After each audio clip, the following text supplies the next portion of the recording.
안녕하세요. 빈대 같은 한 가족을 인생에서 추방시켜버린 여자입니다.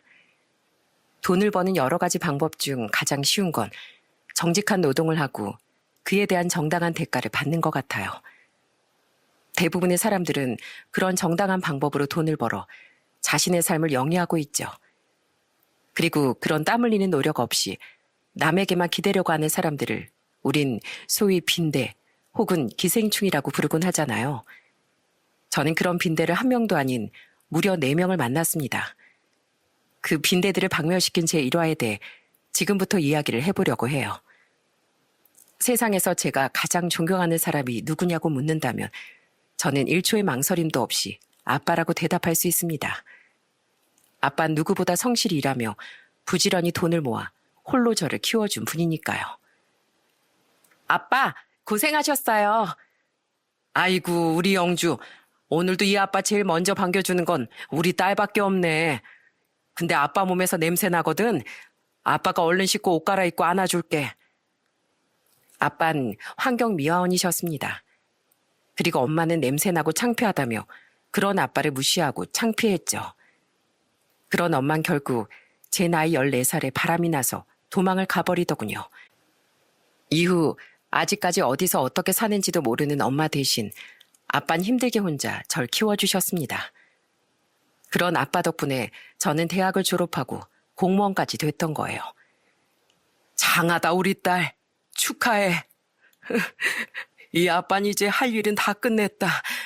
이제 우리 딸 좋은 남자 만나서 시집가는 것만 보면 정말 여한이 없어.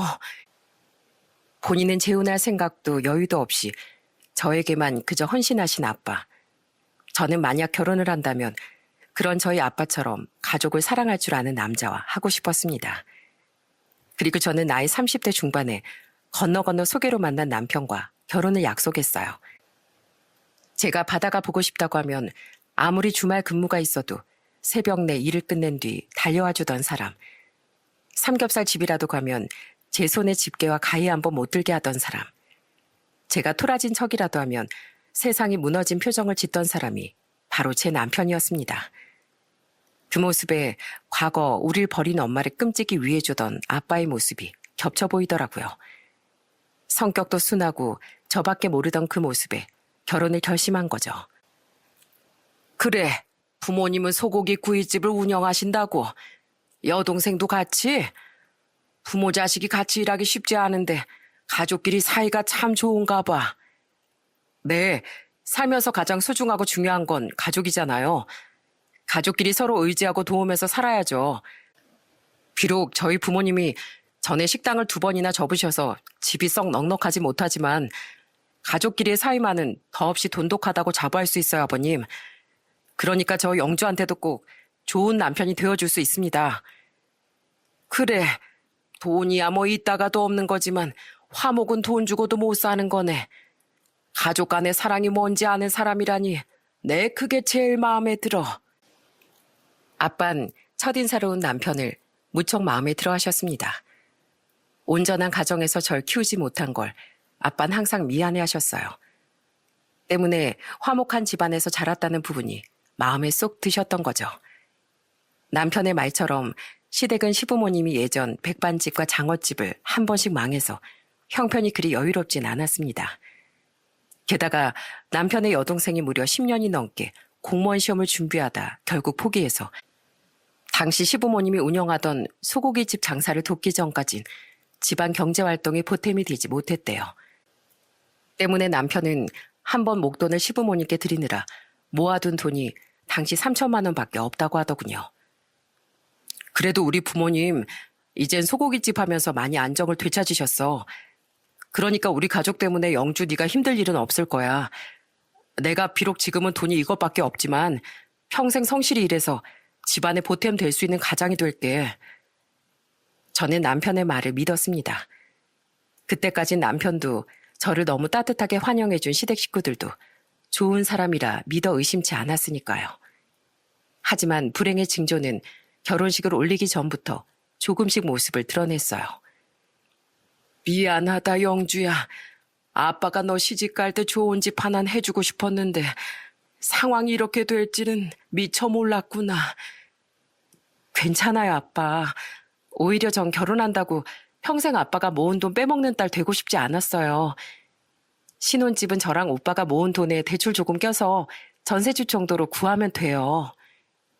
사정이 썩 좋지 않은 시댁은 당연하거니와 결혼 당시 아빠 또한 우리에게 큰 지원을 해주지 못하셨습니다. 굉장히 알뜰하게 돈을 모으고 불렸던 아빠는 당시 투자 목적으로 지방의 작은 땅을 사놓으셨어요. 그런데 제가 결혼할 때가 되자 돈을 보태주려 그 땅을 내놓으신 겁니다. 아쉽게도 그 땅은 개발이 불발되어 어차피 땅값이 떨어지진 않았지만 오르지도 않을 땅이었거든요. 그런데 생각보다 땅이 잘 팔리지 않아 저를 돕기 힘드셨던 거죠. 당시 아빠는 미어 언니를 은퇴한 후 주차 건물의 경비 일을 하고 계셨습니다. 저는 그렇게 고생하시는 아빠가 주는 목돈을 애초부터 받을 마음이 내키지 않았었어요. 때문에 조금은 홀가분한 마음으로 대출을 껴서 전셋집을 구했죠. 워낙 마음에 드는 집이 매물로 나와 우린 결혼식을 올리기 넉 달 전에 먼저 살림을 합쳤습니다. 그런데 그로부터 2달 뒤 시댁의 불행이 터진 거예요. 뭐? 전셋집을 빼서 월세로 이사를 가셨다고? 빚을 갚으려면 그 수밖에 없으셨대. 요즘 계속 가게 상황이 안 좋아졌었는데 부모님이 큰아버지께 돈을 빌려서 겨우 망하는 걸 막고 계셨었어. 그런데 큰아버지가 이젠 더는 돈을 못 빌려준다고 하셨대. 이미 은행 대출도 받을 대로 다 받았던 상황이라서 더 이상은 방법이 없으셨었나 봐. 그때 전 미처 몰랐던 시댁의 사정을 알게 됐습니다.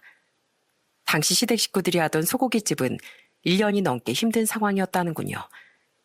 하지만 대출을 받고 비교적 잘 살던 남편의 큰아버지에게 계속 돈을 빌려 어떻게든 버텨왔던 거죠. 그러다 남편의 큰아버지가 더 이상 돈을 빌려주지 못한다고 못을 박자 순식간에 가게는 망해버린 겁니다. 때문에 시댁 식구들은 빚을 갚기 위해 전셋집까지 정리하고 방 하나, 거실 하나짜리 월세집으로 이사를 한 겁니다. 심지어 남편의 큰 집에 진 빚은 그걸로도 다 갚지 못했다고 했죠. 미안하다, 아가. 너희 결혼할 때 우리가 돈을 보태주긴커녕 이렇게 안 좋은 모습만 보이게 돼서 말이야. 그래도 우리 일은 우리가 알아서 잘 해결할 수 있으니까 너흰 걱정 말고 결혼식 잘 올리려무나. 에휴, 나도 영감도 참 널 볼 낯이 없구나. 열심히 살아보려고 한 건데 세상살이가 뜻대로 되지 않아. 미안하다, 아가. 시부모와 시누인 결혼식을 앞둔 제게 많이 미안해하더군요. 솔직히 마음이 너무 안 좋았던 거지 그 일로 제가 피해를 보는 일은 없었습니다. 이미 남편은 저와 돈을 모아 신혼집을 구하느라 시댁에 보태줄 돈이 없었고 시부모님이 알아서 하실 테니 경제적 지원을 해줄 필요도 없다고 말했거든요. 하지만 마음만은 좋지 않았기에 저와 남편은 2달 뒤 무거운 마음으로 결혼식을 진행하게 됐죠. 요즘에 무슨 중국 음식인 마라탕인가 하는 음식집이 잘 된다는데 아니면 브랜드 있는 카페도 좋고 말이야. 네 생각엔 어떤 게 더 잘 될 것 같니? 그런데 자신들이 알아서 해결할 거라던 시댁 식구들은 돈을 벌기 위해 일을 구하긴커녕 다시 새로운 장사를 할 계획만 세우더군요. 아직 남편의 큰 집에 진 빚도 다 못 갚았으면서 시부는 새 사업 구상하는데 여념이 없었어요. 신우이는 새 가게를 시작하면 돕겠다는 말뿐 역시나 일자리를 알아보지 않았고 그나마 월세값이라도 벌겠다며 일을 다닌 건 오전에만 짧게 건물 청소를 나가던 시모뿐이었죠. 저는 답답한 마음에 남편에게 물어봤어요. 대체 다들 왜 제대로 직장을 안 구하고 사업 이야기만 하고 있는 거야? 돈이 어디 있어서? 그게 사실 고모한테 빌리려고 계속 부탁하고 있다나 봐. 우리 아버지가 3남매 중 막내라서 어려울 땐 큰아버지랑 고모가 도움을 많이 주셨어. 큰아버진 더는 안 도와주시겠다고 했지만 분명 고모가 도와주실 거야. 뭐? 아니, 돈이 없으면 벌어서 사업 계획을 세우든 말든 해야지. 또 형제분 도움을 바란다고? 뭐 어때? 가족끼리 그럴 때 돕고 그런 거지. 그리고 우리가 평소에 큰 집이랑 고모 집에 얼마나 잘하는데 명절이나 가족 행사 땐 항상 우리가 집안일도 더 많이 하려고 노력해. 그거야 서로 배려해주는 차원인 거고 돈이랑은 또 다른 문제지. 당연하게 친척의 도움을 바라며 태평하던 시댁 식구들도 그걸 당연하게 말하던 남편도 이해가 되지 않았습니다. 알고 보니 그전 음식집이 2번이나 망했을 때도 남편이 시댁에 보탰던 2천만 원을 제외한 나머지 돈은 모두 친척 2분이 도와줬던 거더라고요. 솔직히 그 이야기를 들었을 때 참 염치 없는 사람들이라고 생각했습니다. 또한 큰아버님과 고모님은 아무리 형제라고 해도 왜 그렇게 돈을 빌려주나 했는데 아니나 다를까 저희가 결혼식을 올린 지 고작 2달 뒤 시부모는 우리에게 엉엉 울며 찾아왔더군요. 장연아, 우리가 너무 서운하고 속상한 마음에 너랑 새아가한테라도 위로받고 싶어서 이렇게 찾아왔다. 네 고모가 글쎄 우리랑 이제 절연하겠대. 네 고모도 큰아버지도 그동안 빌려줬던 돈은 똥 밟은 셈 치고 안 받을 테니까 더 이상 우리랑 연락 안 하고 살겠다는구나. 어떻게 가족끼리 고작 그 돈 몇 푼의 인연을 끝내만에 할 수가 있니? 그리고 아무도 우리를 안 도와준다고 하면 우리는 어떻게 살라는 거야? 세아가 너도 사람들이 참 매정하다고 생각하지? 우리가 그동안 고마워서라도 얼마나 납작 엎드려서 잘하고 살았는데. 시분 계속 한숨만 쉬고 시모는 펑펑 울며 저까지 붙잡고 하소연을 했습니다. 심지어 신우인 이 상황이 다 짜증난다며 친구랑 술 마시러 나가버렸다고 하더라고요. 그 이야기를 전부 듣는데 그동안 참아왔던 한심한 마음이 저도 모르게 입으로 흘러나오더군요. 그분들이 무슨 재벌도 아니고, 아니 설사 재벌이라고 해도 어떻게 계속 돈을 도와주시겠어요. 애초에 처음 장사 망했을 때 그분들께 돈을 빌려서 새 장사를 하는 게 아니라 대출 빚만 갚고 직장을 구하셨어야죠. 아무리 형제라도 그런 큰 돈을 계속 빌려달라고 하면 서로 감정이 상하는 법이잖아요. 예전엔 식구가 10이 넘어도 외면 안 하고 서로 다 책임져주고 그랬어. 하긴 요새 시대가 달라져서 넌 잘 모르겠구나. 에휴, 미안하다. 우리가 당장 먹고 살 길이 막막하다 보니까 답답한 마음에 여기 와서 하소연을 했어. 너한테 이렇게 못 볼 꼴을 보여줘서 미안하구나. 늙고 돈 없으면 그냥 죽어야지. 여보, 우리 이만 가요. 아차 싶긴 했지만 그 와중에도 직장 구할 생각은 없는 것 같은 시부모가 여전히 이해되지 않았습니다. 시부모가 돌아간 후 남편은 민망한 표정으로 제게 이러더군요. 미안해 여보. 근데 우리 부모님이 고모랑 큰아버지를 많이 의지하셨어서 그래. 믿었던 만큼 서운함도 크셨던 것 같아. 그래도 그냥 공감 좀 해드리지. 안 그래도 속 많이 상해서 오신 분들인데. 미안해. 근데 나도 답답하니까 그렇지. 그분들도 얼마나 힘들게 돈을 벌고 모으셨겠어. 솔직히 나 아직도 직장 구할 생각이 전혀 없는 아버님이랑 아가씨도 이런 상황에 몸 힘들다고 고작 하루에 4시간만 일하는 어머님도 이해 안 가. 아버지도 원래는 큰아버지 가게에서 일하다가 나중에도 어머니랑 장사만 하셨다 보니까 모르는 사람 아래에서 일하는 게 힘드신가 봐. 동생도 고시 공부하면서 사회생활한 경험이 없다 보니까 취업하는 걸 두려워해. 그래서 말인데 여보, 우리 어차피 지금 생활비 각자 관리하고 있잖아. 내가 내 용돈 줄여서 우리 집 좀 도와줘도 될까? 자식으로서 나 혼자만 잘 먹고 잘 살겠다고 전혀 도움 안 드리는 거 너무 죄책감 들어. 우린 결혼 초라 아직 경제권에 대한 의견이 정리되지 않아 생활비만 각출하며 돈 관리를 따로 하고 있었습니다. 남편은 시댁에 도움을 주고 싶다고 하며 이런 말을 덧붙였죠. 내 마음대로 드릴 수도 있지만 그래도 우린 부부잖아. 당연히 당신한테 허락을 받고 드려야 한다고 생각했어. 가족을 모른 척하라고 할 수도 없으니 전 알겠다고 대답했습니다. 솔직히 시부모가 그날 저희 집에 왜 찾아왔겠어요? 말은 하소연을 하고 싶었다지만 사실 도움을 청하러 온 게 아니었겠습니까? 은근슬쩍 제 월급은 얼마인지 묻고 전셋집 대출금 이자는 얼마나 나가고 있냐고 묻는데 그 의도를 못 알아채는 게 더 이상한 거죠. 그런데 남편은 처음 3달을 제외하곤 자꾸 돈 없다는 말을 하며 약속된 생활비조차 제대로 내지 못하더군요. 처음이야 참았었지만 그게 몇 달이 넘어가니 저도 화가 나더라고요. 여보, 당신 대체 월급을 다 어디다가 쓰는 거야? 300이나 되는 월급에서 당신 보험료랑 밥값 다 빼도 최소 200, 못해도 150은 남을 거 아니야. 대체 당신 부모님한테 얼마 드리고 있는 거야? 그게 사실 월에 200만 원씩 자꾸 집에 생활비가 부족하다고 해서 200? 아니, 도와주는 것도 정도가 있지. 어떻게 그렇게 큰 돈을 나랑 상의도 없이 그것도 다달이 드리고 있어. 나도 처음엔 이 정도는 아니었는데 그래도 가족끼리 도와야 하잖아. 정말 뒤로 넘어가는 줄 알았습니다. 우리가 월에 1,000만 원씩 번다고 해도 200은 부담되는데 남편은 부부 합산 소득의 거의 3분의 1을 시댁에 주고 있었던 거예요. 결혼까지 한 사람이 자기가 시댁 가장도 아니고 이건 해도 해도 너무하지 않습니까?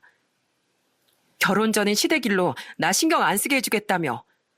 가족끼리 서로 도울 수 있지. 근데 이건 경우가 아니잖아. 막말로 나 시댁에 다른 여유자금이라도 생긴 줄 알았어. 돈 버는 사람은 여전히 어머님 한 사람뿐인데 월세도 턱턱 내고 그 형편에 외식에 쇼핑까지 다니니까 말이야. 근데 그게 다 당신 등골을 뽑아먹는 거였다고? 이게 말이 돼?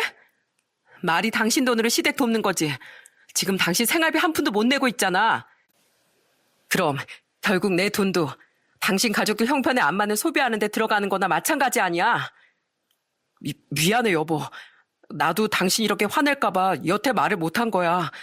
화내지 마. 내가 이젠 정말 용돈 줄일게. 당장 돈을 벌고 있는 저조차 남편이 안 내는 생활비까지 내랴. 그 와중에 조금씩 돈 모으겠다고 그 좋아하던 커피도 끊었었는데 정말 열불이 터졌습니다. 그제야 남편은 납작 엎드려서 미안하다고 싹싹 빌더라고요. 그리고 얼마 뒤 집안 행사 때문에 시댁에 모인 날 시댁 식구들 모두 제게 사과를 하더라고요. 미안하다 세아가. 우리가 너무 사는 게 답답하고 힘들다 보니까 외식하고 쇼핑하는 걸로라도 스트레스를 좀 풀려고 했어. 아무리 그랬어도 장가간 아들 돈을 그렇게 턱턱 받았으면 안 됐었는데 우리가 생각이 짧았다. 정말 미안하다. 죄송해요 새언니. 저도 어떻게든 취업을 해보려고 했는데 자꾸 면접장만 가면 손발이 덜덜 떨리더라고요. 그래서 자꾸 도망치게 되고 엄마랑 아빠처럼 스트레스 풀겠다고 돈도 낭비하고 우리 때문에 오빠한테 화 많이 나셨었다면서요. 저희가 앞으로 더 잘할게요. 정말 죄송해요. 다들 정말 너무하셨어요. 저도 가족사 이런 일로 얼굴 붉히기 정말 싫다고요. 저 정말 다 같이 잘 지내보고 싶어요. 제발 도와주세요. 차라리 악덕 시부모나 시누이처럼 뻔뻔하게라도 나오던가 눈물까지 글썽이며 사과하니 참 할 말이 없었습니다. 그 뒤 드디어 정신을 차린 건지 시부는 가끔씩이나마 막노동을 나가더군요. 시누인 편의점 아르바이트를 구했고 남편은 시댁에 들어가는 용돈을 100만 원으로 줄이더라고요. 솔직히 그마저도 많다고 생각했지만 남편이 그 좋아하던 술과 담배까지 딱 끊으며 자기 용돈을 줄이기에 더는 아무 말 하지 않았습니다. 장인어른 잘 지내셨어요? 저 장인어른이 끓여주시는 된장찌개 먹고 싶은데 오늘 놀러 가도 돼요? 에이, 집사람 음식도 맛있지만 장인어른이 보고 싶어서 그러죠. 솔직히 염치 없게 느껴지는 시댁 식구와 저와 제대로 된 상의 없이 가족을 챙기기 바쁜 남편을 보고 일찌감치 회의감이 들었습니다. 하지만 그런 제 마음을 약해지게 만든 건 항상 사과부터 하는 시댁과 남편의 모습과 친정 아빠께 잘하려고 노력하는 남편의 행동이었어요. 남편은 돈이 없어서 아빠께 선물을 하거나 하지 못해도 자주 전화를 드리고 찾아뵈려고 해줬거든요. 아빠는 그런 사위를 굉장히 예뻐하셨는데 남편만 보면 한바구음을 짓던 아빠 때문에라도 저는 남편과의 관계를 다시 생각해보기 어려웠던 거예요. 영주야, 조서방 참 좋은 사람이야. 알지? 부디 너는 이 아빠랑 다르게 오래오래 꼭 조서방이랑 행복하게 살아야 한다. 그게 이 아빠의 유일한 소원이야. 이렇게까지 말을 하시는데 어떻게 남편과 시댁의 사정을 아빠에게 말하겠어요? 분명히 속상해 하실 게 뻔한데요. 하지만 그렇게 약해진 제 마음마저 남편과 시댁 식구들은 자꾸 슬슬 건들더라고요. 당신 분명 어머님 아버님한테 100만 원 이상은 안 드리겠다고 하지 않았어? 근데 왜 또 생활비를 못 내겠다는 거야? 아버지가 너무 힘들다고 건설 현장 일 못 나가시겠대. 연세가 있잖아, 아버지가. 동생도 편의점 시제금 계속 빵꾸 내서 결국 잘렸대. 그래서 어쩔 수 없이 도와줘야 했어. 다들 정말 너무하다. 그리고 아버님, 막노동이 아니어도 구할 일자리 많지 않아? 우리 아빠만 해도 봐. 아버님도 경비나 청소일, 아니면 하다못해 건물 환경위원 일 같은 거 하셔도 되잖아. 우리 아버지 누구 명령 듣거나 더러운 일 못 하셔. 더러워? 당신 지금 평생 환경위원 일 한 우리 아버지 직업 비하한 거야? 그게 아니라 아버지가 워낙 깔끔을 떠는 성격이셔서 그래. 그 깔끔을 왜 음식점 할 땐 안 떠셨대? 예전 어머님 아버님 소고기집 놀러 갔을 때 보니까 그렇게 깨끗하지도 않더만. 미안해 여보. 우리 부모님도 당신한테 많이 미안해하고 계셔. 진짜야. 그래도 가족인데. 그놈의 가족. 제발 그만 좀 해. 제가 크게 화를 낼 때만 눈 가리고 아웅이었을 뿐 남편도 시댁 식구들도 점차 원래 모습대로 되돌아가더군요. 그러면서 할 건 다 하고 다니며 말만 미안하다고 하는데 더 이상 진심으로 느껴지지도 않더라고요. 시간이 흐르며 진짜 결혼한 번 정말 잘못됐다는 생각이 들었습니다. 제 눈치만 슬슬 보며 변하지 않는 시댁 식구들도 꼴보기 싫고 남편에게도 정이 떨어지고 있었죠. 그런데 그 와중에 결혼식을 올린 지 채 1년이 안 되었던 어느 날 집주인이 이런 말을 하더군요. 미안해요. 우리도 일정 문제가 좀 생겨서 당장 이 집이 아니면 갈 곳이 없어져서요. 우리가 이사에 드는 모든 비용에 웃돈까지 얹어줄 테니까 조금만 일찍 나가줄래요? 집주인은 자신들이 저희가 살던 집에 들어가 살아야 할 사정이 생겼다며 우리에게 계약 기간보다 조금 더 일찍 나가줄 것을 부탁했습니다. 당황스러웠지만 나쁜 조건도 아니었기에 우린 급하게 이사갈 집을 알아보게 됐어요. 그런데 제게 이야기를 들은 아빠는 갑자기 저를 불러 놀라운 말을 해주시더라고요. 아빠 땅이 얼마 전에 드디어 팔렸어. 원금보단 다행히 조금 더 쳐서 받을 수 있었는데 덕분에 너한테 3억은 해줄 수 있을 것 같구나. 원래 너 이사할 때쯤 얘기해 주려고 했는데 마침 잘 됐어. 이번 기회에 아빠가 3억은 해줄 테니까 자가 구해서 이사하려무나. 서울 집값이 워낙 비싸서 돈이 좀 모자랄 수도 있겠지만 너희 지금 전세 보증금에 대출까지 끼면 아파트 한 채 마련할 수 있을 게야. 아니에요, 아빠. 차라리 그 돈 보태서 아빠가 더 좋은 집으로 이사하세요. 아니면 일을 그만두고 노후 자금으로 쓰시던가요. 됐어. 아빠 혼자 살기엔 평생 산 이 집이면 충분해. 게다가 일은 돈도 돈이지만 집에만 있기 싫어 사는 거야. 아빠 쓸 노후 자금도 이미 넉넉히 마련해 뒀어. 영주야, 아빠는 평생 너 하나만 보고 살았다. 그런 너한테 주려고 열심히 돈 모으고 재테크도 한 거야. 그러니까 이 아빠 마음 더는 거절하지 말고 받아주렴. 아빠의 마음에 고마워서 눈물이 났습니다. 그런 아빠 덕에 우린 전셋집이 아니라 자가를 알아보게 됐어요. 제게 이야기를 들은 남편은 신이 나서 아빠에게 곧장 전화까지 하더라고요. 장인어른, 정말 감사드립니다. 저 진짜 평생 사위로서 효도하면서 살게요. 전화를 끊고 나서도 남편은 들뜬 마음을 감추지 못했습니다. 자기 형편에 그것도 이렇게 젊은 나이에 서울의 아파트에서 살게 될 줄 몰랐다면서요. 솔직히 그 모습이 썩 고와 보이진 않았네요. 저희 아빤 본인 먹을 거 입을 거 다 아끼면서 이렇게 도움을 주셨는데 시댁 식구들의 행동이 너무 비교가 돼서 말이죠. 하지만 우선 날짜에 맞춰 이사갈 집을 구하는 게 우선이었기에 우린 열심히 집을 보러 다니기 시작했어요. 잘 됐구나. 축하한다. 그래, 우린 이렇지만 너희라도 잘 살아야 우리 마음이 편하지. 그렇죠, 여보? 그럼. 우리가 못 보태줘서 미안함이 이만저만이 아니었는데 사돈 어른께 정말 감사하구나. 우린 아빠가 보태주신 3억과 전세 보증금, 그동안 제가 모아놓은 약간의 돈과 대출을 껴서 서울의 방 3개짜리 아파트를 얻었습니다. 남편에게 진즉 이야기를 들은 듯 시부모는 축하한다는 말을 해주더라고요. 좋은 마음은 아니지만 솔직히 속으로 이런 생각을 했어요. 그렇게 우리한테 미안하면 아들에게 돈을 받으면 안 되는 거 아닌가? 하고 말이죠. 하지만 좋은 말이든 나쁜 말이든 별로 대화를 하고 싶지 않아 애써 말을 속으로 삼켰네요. 우와, 여보, 여기가 우리 집이야. 오늘부터 이 집이 진짜 우리 집이라고. 나 진짜 너무 행복해. 우린 얼마 뒤 드디어 인생 첫 자가로 이사를 하게 됐습니다. 우린 아침 일찍 이삿짐 센터를 불러 집주인에게 잔금을 치르고 이삿짐을 모두 옮겼어요. 기본적인 가구와 가전 설치, 그리고 짐 옮기는 일이 끝난 뒤 이삿짐 센터 직원분들은 모두 돌아가셨어요. 아직 정리할 짐이 한참이었지만 남편은 집 이곳저곳을 돌아다니며 방방 뛰더라고요. 저 또한 가슴이 벅찼지만 아직 정리할 짐이 한참이라 부지런히 움직이며 그런 남편을 지켜봤습니다.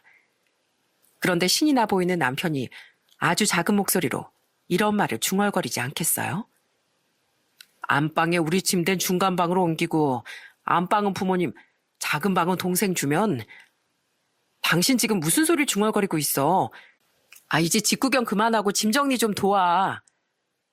잘 들리진 않았지만 분명 불길한 느낌이 들었습니다. 하지만 너무 피곤했던 전 우선 짐 정리부터 하고 다시 남편과 이야기해야겠다고 생각했어요. 그리고 설마 시댁 식구들을 이 집에 들일 생각이면 남편과 무슨 결판을 내도 내야겠다 싶었죠. 하지만 전 남편과 시댁 식구들을 너무 가소평가했던 거예요. 설마 제게 아무런 이야기도 없이 바로 그 이사 당일에 일을 만들 줄은 미처 상상도 못했거든요. 네, 어머니.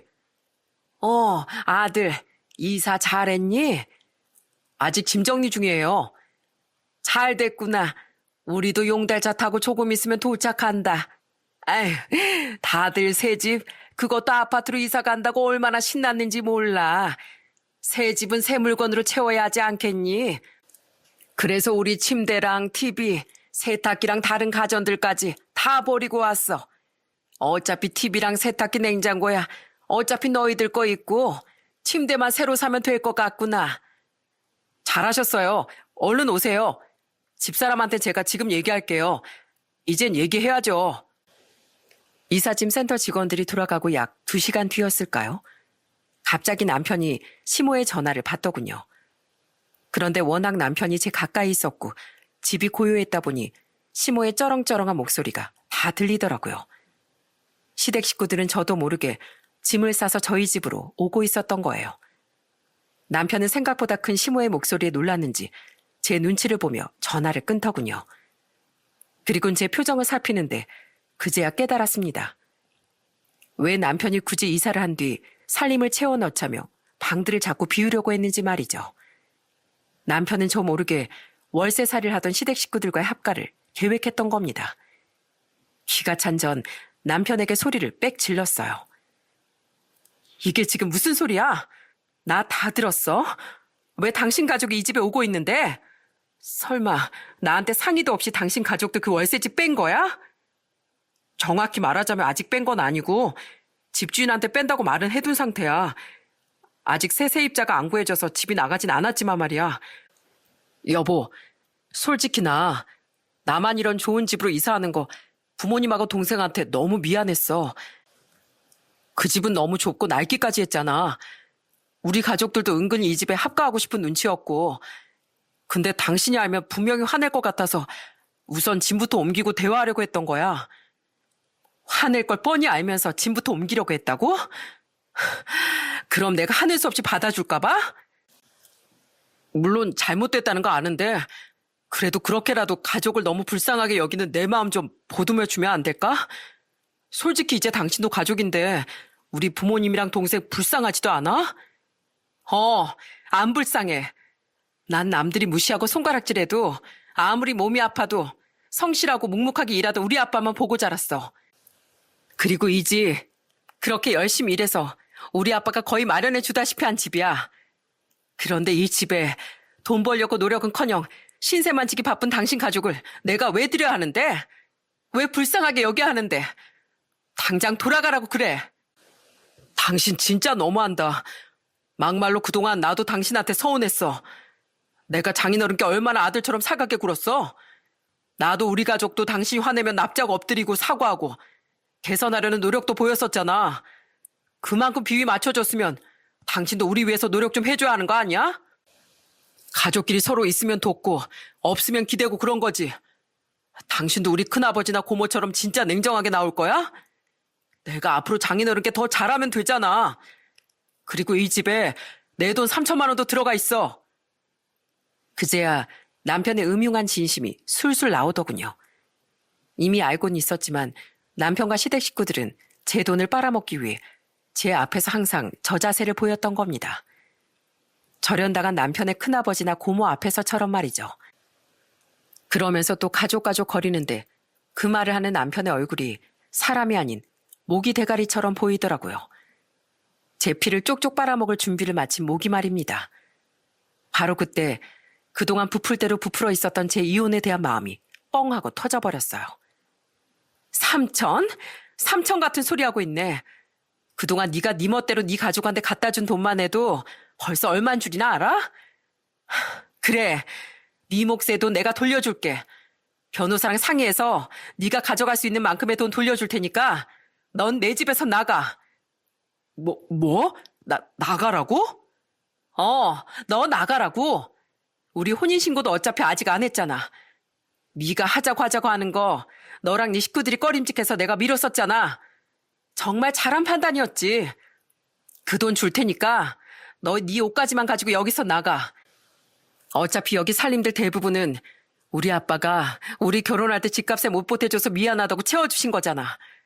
그러니까 네 옷만 가지고 꺼지라고. 너도 거머리 같은 너희 집 식구들도 나 더는 안 보고 살고 싶으니까. 어차피 혼인신고도 안 했겠다. 저는 남편에게 헤어짐을 통보했습니다. 이혼 아닌 이혼 통보였죠. 그러자 남편은 당황한 표정으로 아무 말도 못하더군요. 그런데 그때 집 초인종이 울리며 황당한 소리가 들리지 않겠어요? 주문하신 짜장면 배달 왔습니다. 시킨 적도 없던 짜장면이 갑자기 배달 온 거예요. 저는 황당해서 비닐봉지 속 일회용기에 담긴 짜장면 2그릇을 받아들었어요. 그리고 그와 동시에 제 휴대폰으로 시모가 전화를 걸더라고요. 전화 온 김에 얼른 차 돌려서 돌아가라고 말해야겠다 싶어 저는 그 전화를 받았습니다. 하지만 그보다 먼저 시모가 제게 황당한 소리를 퍼부었죠. 예, 새아가. 내가 짜장면 2그릇 시켰는데 혹시 도착했니? 네, 방금요. 우리도 곧 도착하는데 잘 됐네. 원래 이삿 날엔 짜장면 정도 먹어야 하는 거 아니겠니? 내가 돈이 별로 없어서 입은 5인데 2개밖에 못 시켰다. 우선 지금은 한 젓가락씩만 그거 나눠 먹고 이따 짐 정리 다 끝내면 너희가 맛있는 거 사다오. 이제 정말로 한 가족이 된 기념으로 말이야. 한 가족은 누가 한 가족이에요?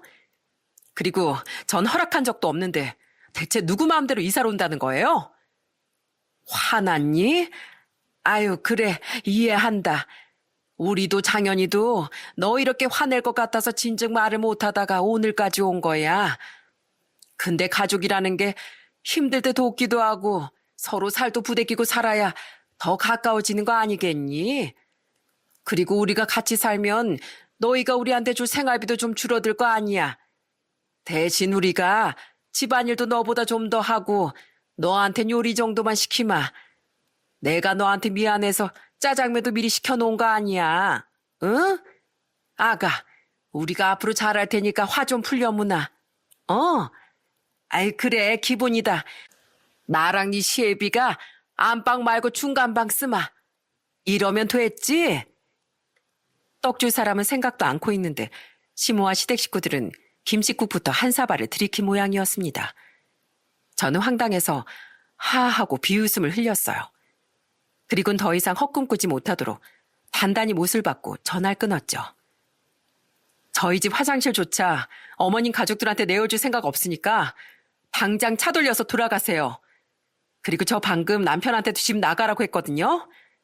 우리 아직 혼인신고도 안 해서 이대로 갈라서면 그냥 남남이에요. 만약 억지로 여기 들어오려고 했다간 주거 침입으로 신고할 거예요. 아니, 예. 너 우리가 가족으로서 같이 좀 살겠다고 너무하는 거 아니니? 우리가 그동안 네 말에 얼마나 비일 맞춰줬어? 아이, 그럼 너도 더 듣기 싫어요. 그 엄마의 그 아들 아니랄까봐 똑같은 레퍼토리를 어머님 아들이 이미 다 얘기했거든요. 비 맞춰주면 거머리 붙어도 된다고 누가 그래요? 전 그렇게 피 빨리면서 살 생각 없으니까 돌아가세요. 그 좋아하는 가족 도움 앞으로 어머님 아들한테만 실컷 받으세요. 고이 반품해 드릴 테니까. 그럼 안녕히 가세요. 저는 전화를 탁 끊자마자 바로 시댁 식구들의 휴대폰 번호를 전부 차단해버렸습니다. 더 이상 그 어떤 말도 썩고 싶지 않았거든요. 그리고 저는 곧장 경비실에 전화를 걸어 죄송한 부탁을 드렸습니다. 네, 오늘 이사 온 집인데요. 네, 거기요. 죄송한데 누가 저희 집 호수되면서 들어오려고 하면 못 들어오게 좀 해주세요. 용달차요. 모르는 사람들이고 억지로 들어오려고 하면 경찰에 신고해주세요. 부탁드립니다. 그 통화를 옆에서 멍하니 들은 남편은 그제야 큰일 났음을 정말 깨달았나 보더라고요. 남편은 안절부절 못하며 제게 사정하기 시작했습니다. 여보, 진짜 많이 화났구나. 근데 여보, 우선 우리 가족 짐은 좀 들어오게 해주자. 어? 이미 살림 대부분도 버렸다는데 다들 그 집에 돌아가면 어떻게 살라고. 우선 집에 들인 다음에 우리 서로 사과도 하고 미래도 이야기해보자고. 어? 귓구멍이 막혔니? 너랑 난 이제 남남인데 무슨 미래 얘기해? 이 멍청한 인간아. 내가 같이 살면 우리 아빠 모셨지.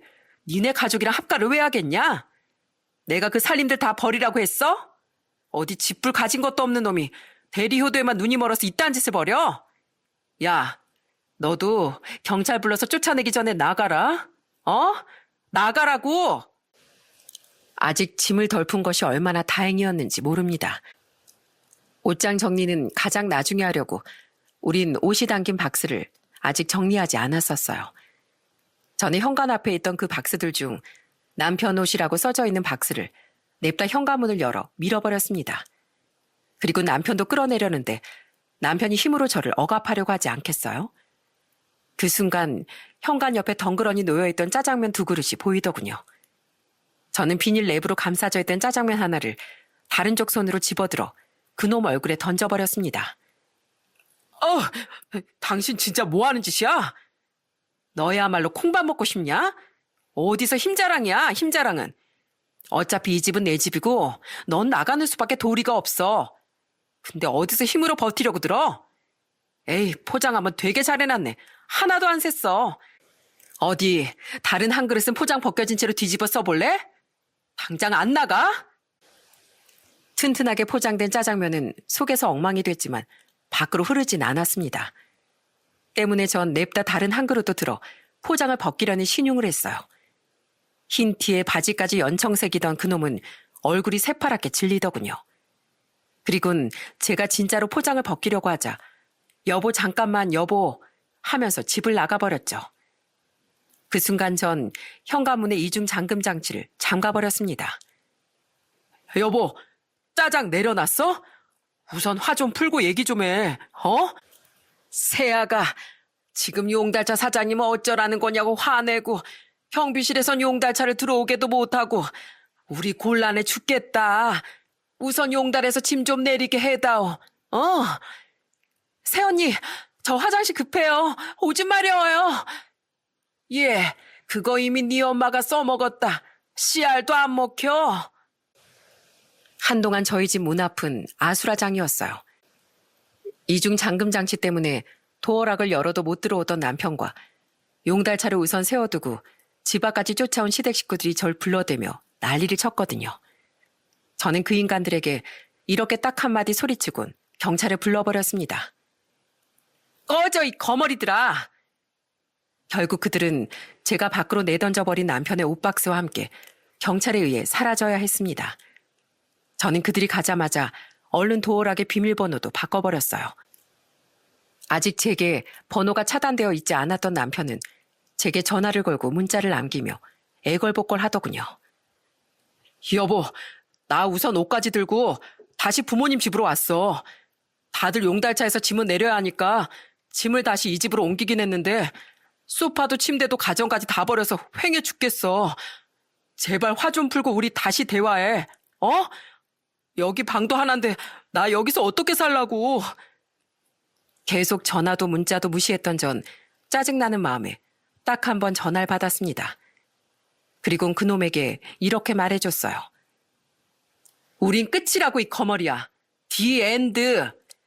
내가 당신이 돌려받을 수 있는 돈이 얼만지 변호사랑 철저히 계산해서 돌려줄게. 그 돈이 얼마든 간에 그 돈 보태서 더 넓은 집으로 이사 가던지. 안 돼. 그 돈 받아도 나 빚 갚아야 돼.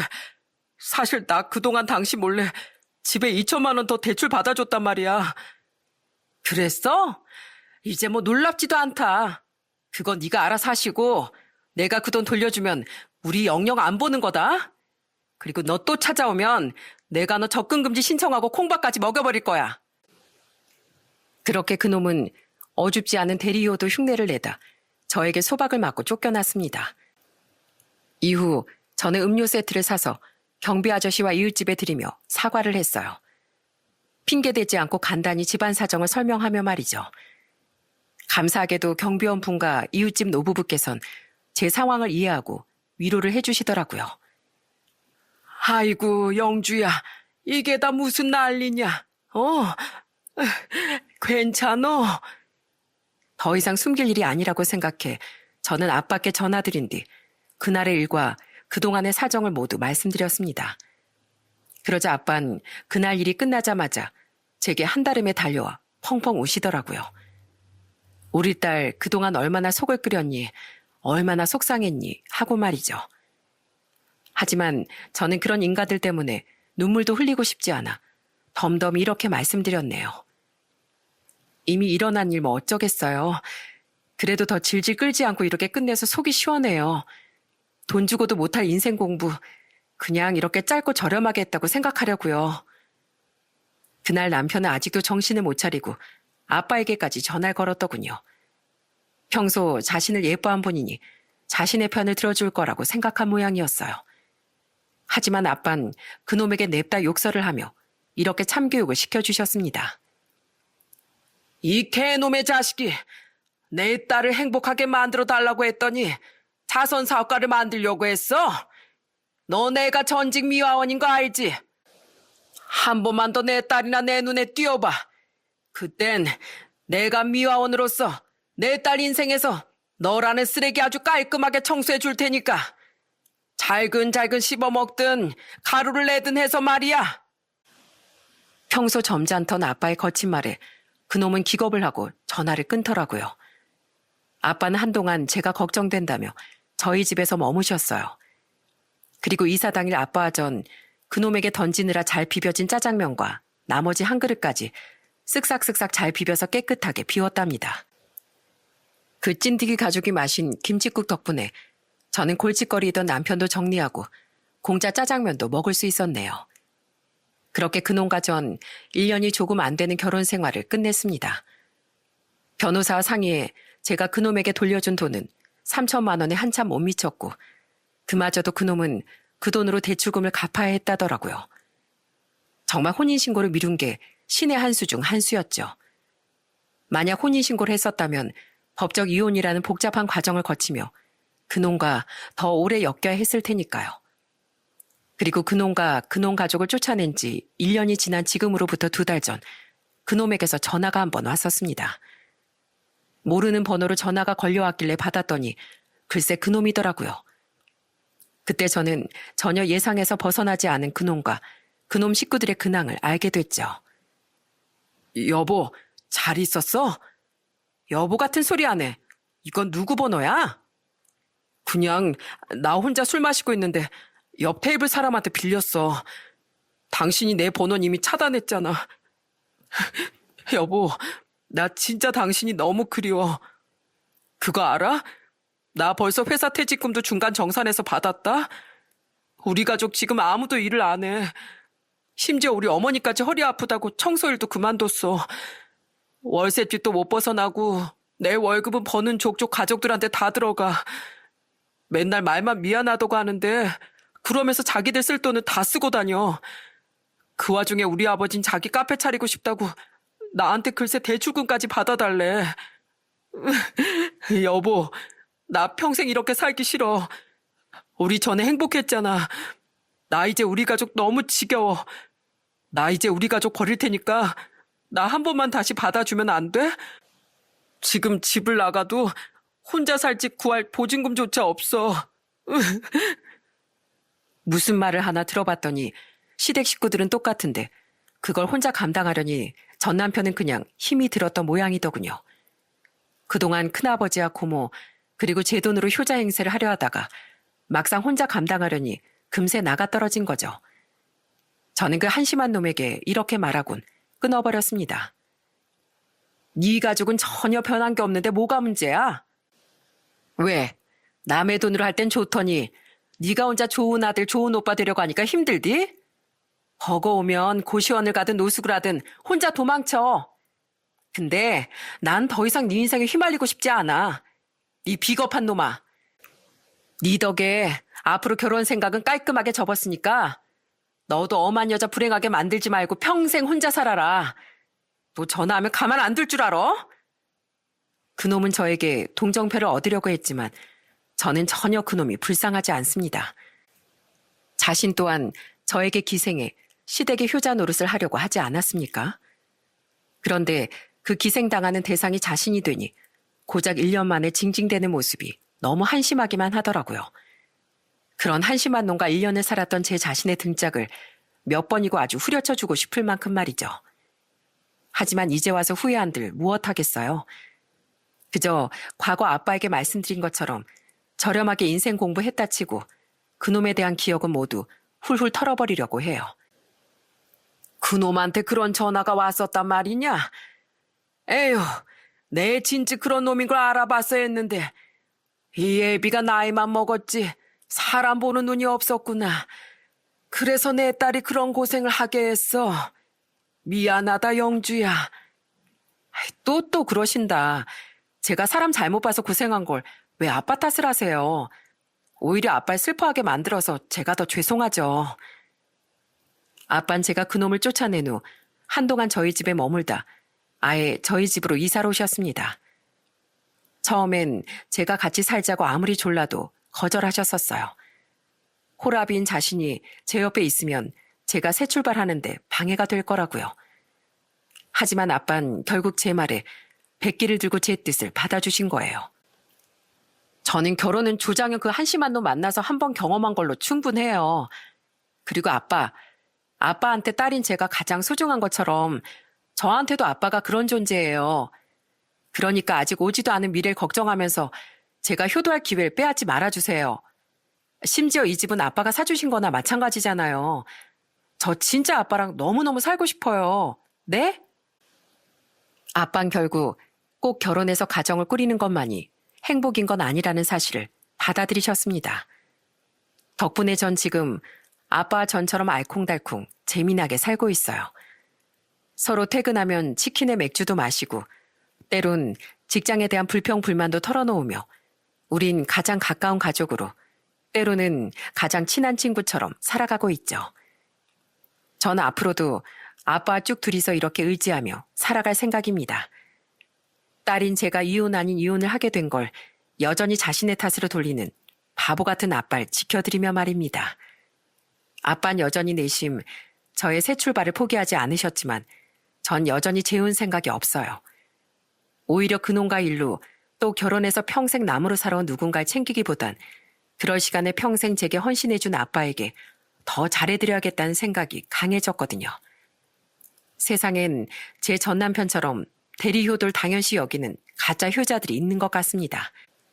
정작 자신이 온전히 짐을 떠안게 되면 제 전 남편처럼 몸서리를 칠 거면서 말이죠.